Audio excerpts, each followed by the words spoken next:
Welcome once again to the Ahern Video Podcast. Today we want to talk about the economy. A day doesn't go by where I don't receive numerous emails and telephone calls from clients and prospective clients and truck drivers saying, is the economy as robust as we're told? Is the economy rebounding? Are we where we need to be? Should we go out and purchase additional equipment? Isn't this a great time for the trucking industry? What do you think? And it's a very complex question to answer. Is unemployment at 6.8%? Absolutely not. If you believe that, I have some swampland in Florida I want to sell you. I mean it. There was a recent article that said 47 million people are hunger deprived in this country. 1/3 of those people are children. Think about that. If we're economically secure, then how do we have 47 million people that are hunger deprived? How can we possibly let 1/3 of that population who are children not have enough food on the table? There was another article that said 49 million people are not in the workforce anymore. Now follow that statistic. 49 million people are not in the workforce. Doesn't mean they're unemployed. They are unemployed. But you see how you count your statistic? These are people that gave up. Or these are people that have part-time jobs and finally just said to hell with it. Is trucking doing well? Yes. Is the economy doing well? No. How do you print $200 million a day, have a $17 trillion deficit, and the only thing you do is keep increasing taxes and you keep driving out the small businessman and expect that we're going to have economic growth? You have $2 trillion offshore. How do you think you're going to get it back onshore? Think about it. And what you have to understand is that these are challenges, and if you're not prepared properly, you're going to be another statistic. If you run a successful business, you know that 1, you need to plan your expenses to your profits. 2, you have to have specific goals and objectives. And 3, if you don't achieve those goals and objectives, you can't go to the bank and say, give me more funny money.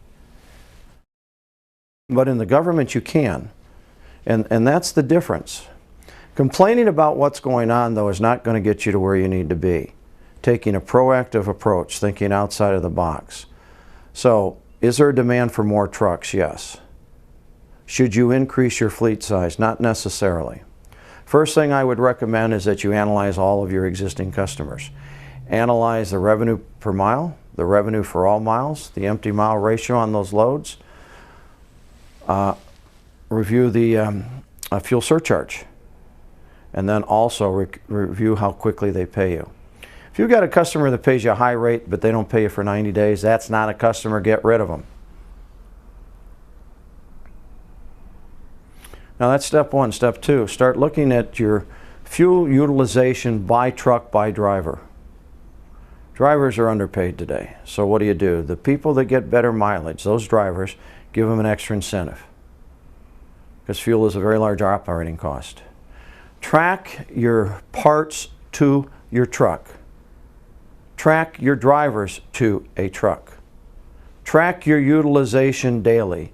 Have specific goals and objectives for each truck to generate so many miles per day, per week, and per month. More importantly, keep reviewing your customers. Keep analyzing your customers. Keep focusing on how they pay, focusing on when they pay, and focus on the rates. I hear this, I'm trying to phrase it so I don't swear. I hear this crap that says this is a good customer, so I've got to haul into Texas at 89 cents a rate because it's a good customer. Well, a good customer doesn't expect you to operate at a loss at any time. That's just some proverbial BS to get you to do something because they're holding that hammer over your head. That's almost like extortion. I give you all this business. Well, guess what? There's no trucks and there's no drivers. You can change that if you want to. What happens with us in the industry, we get so complacent.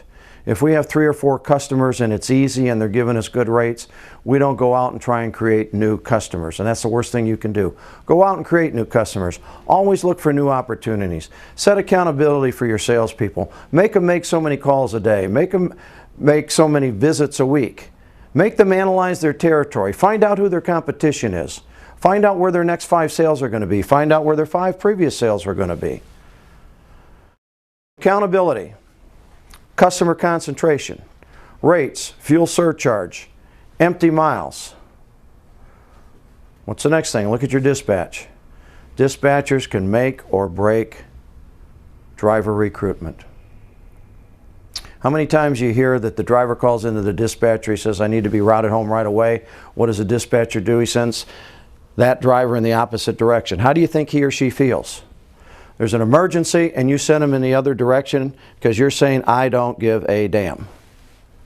Start re-educating your dispatch department.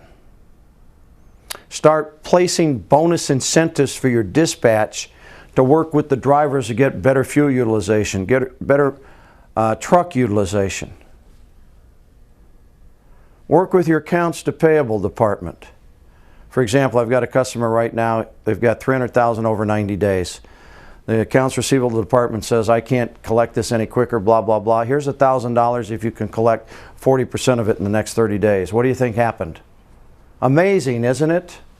Have a carrot out for everybody. These are challenging times. These are times that if you think outside the box, you can do financially well. Don't let anybody put you in a position where you have to leverage yourself to buy more equipment to service their needs, because that's the kiss of death. Until next time, thank you for attending the podcast.